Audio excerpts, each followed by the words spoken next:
अब एक न्यूज सामने आई है कि अर्जेंटीना जो है वो अपनी लोकल करेंसी को जो है वो रिप्लेस करके बोल रहा है कि हम डॉलर जो है वो अपनी कंट्री के अंदर चलाएंगे।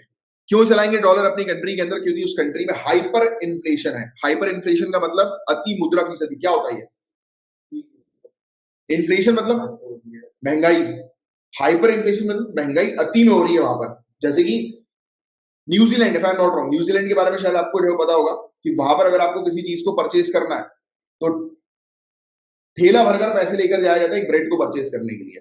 ये स्थिति है वहां की। वीडियो देखोगे आप, कई बार देखोगे इतने बड़े बड़े नोट लेकर जो लोग घूम रहे हैं, राइट? मतलब आप वहां पे जाके अपने आप को अमीर जो है फील करोगे। पूरे घर भर जो है वो पैसे ही पैसा जो है आपको नजर आएगा। जैसे फॉर एग्जाम्पल कि आपको लोकल 10-15 हजार का फोन जो है वो खरीदना है, तो उसके लिए मान के चलो कि आपको 2 बोरे भरकर पैसे ले जाके देने पड़ेंगे। मतलब ये स्थिति है वहां की। वैल्यू बहुत कम, वैल्यू जो है वो काफी ज्यादा कम है। तो अभी यही हुआ अर्जेंटीना के अंदर।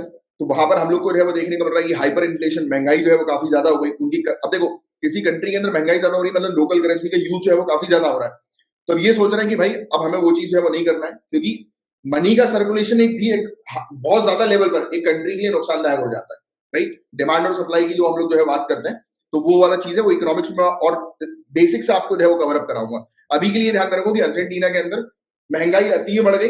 उस महंगाई को देखते हुए अर्जेंटीना ने ये बोला कि नहीं, हमें तो डॉलर चाहिए। क्योंकि देखो, फॉर एग्जाम्पल इंडिया के अंदर हम एक डॉलर यूज करें तो अभी आज कितना, 80-83 समवेयर अराउंड इतना ही चल रहा होगा, है ना? 83-84 समवेयर अराउंड। तो मैं 84 रुपीज दूंगा, उसकी वजह में एक डॉलर रख लूं तो डिफरेंस देख रहे हो आप? वहां पे लेट एग्जांपल के तौर पर चलो अभी अपन देख लेते हैं अर्जेंटीना के अंदर। अभी लाइव एग्जांपल में आपको करता हूं। नहीं, जरूरी होता है, ये जरूरी होता है।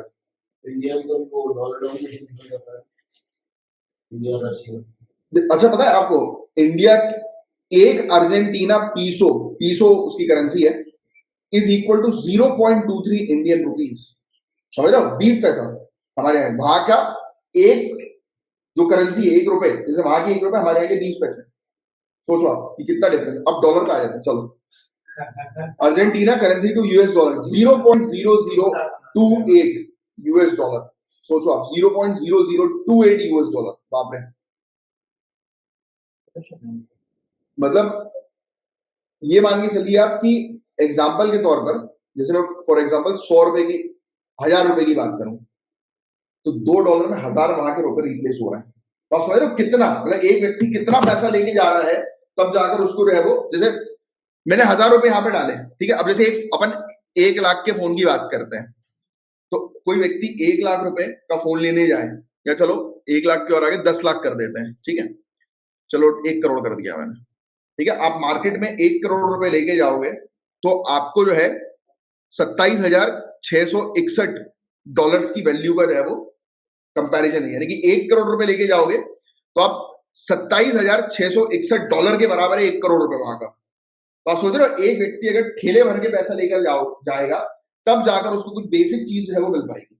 मतलब एक बेसिक चीज नहीं, घर भर खरीद लेगा 1 करोड़ के लायक, मतलब ठेला या ट्रक भर के पैसा लेके जा रहा है काइंड ऑफ। तो वो चीजें हम लोग को जो है वो देखने को मिल रही है। तो ये स्थिति आप सोचो वहां की। तो ये अभी करंट का मैंने आपको आज की डेट का जो है बताया, और बहुत बुरा जो है वो आंकड़ा चल रहा है। यानी कि पिछले एक साल से ऑलमोस्ट जो है वो इनकी हालत जो है वो बर्बाद जो है वो हो गई। बहुत बुरी हालत हो रही है। अभी अगस्त से लेकर दिसंबर में तो हालत और बर्बाद हुई है। तो ये चीज है। तो ये बोल रहे हैं कि भाई हम डॉलराइजेशन पे आएंगे, क्योंकि हाइपर इन्फ्लेशन हम लोग को वहां पर देखने को मिला है। ऐसी एक चीज करी थी इक्वाडोर में। इक्वाडोर के अंदर हम लोग को जो है वो देखने को मिला कि वहां पर भी इकोनॉमिक ग्रोथ में इंप्रूवमेंट लाने के लिए, गरीबी को खत्म करने के लिए, राइट, इन्फ्लेशन जो है, महंगाई जो है, मुद्रा फीसदी जो है वो उसको कंट्रोल करने के लिए इसने भी जो है वो ये चीज लेकर आई। फिर इसके अलावा अभी एक चीज ये गलती कर रहा है, सबसे बड़ी गलती कर रहा है, ये बोल रहा है कि हमें अपनी सेंट्रल बैंक को खत्म करना है, अबॉलिश करना है सेंट्रल बैंक को।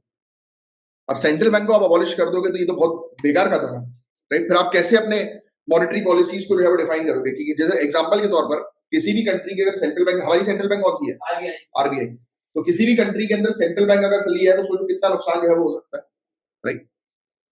तो अर्जेंटीना क्या क्या प्रॉब्लम फेस कर रही है? तो वहां पर गरीबी है, उसकी करेंसी डेप्रिशिएट हो गई, जैसे मैंने भी आपको बताया। कितना बताया मैंने आपको? एक अर्जेंटीना कितने रुपए के बराबर है? 20 पैसे, 23 पैसे के बराबर। तो ये चीज मतलब 23 पैसे का एक आपको अर्जेंटीना पीसो मिल जाएगा, और फिर डेप्रिशिएटिंग करेंसीज की हम लोग को देखने को मिल रही। तो बताइए आप क्वेश्चन का आंसर क्या अच्छा इसका आंसर बता दो जरा, ये इसका क्वेश्चन इस टॉपिक में नहीं था, ये ज्योग्राफी से रिलेटेड क्वेश्चन है। अर्जेंटीना और चिले, ये दो कंट्री आसपास हम लोग को देखने को मिल रही है साउथ अमेरिका के अंदर।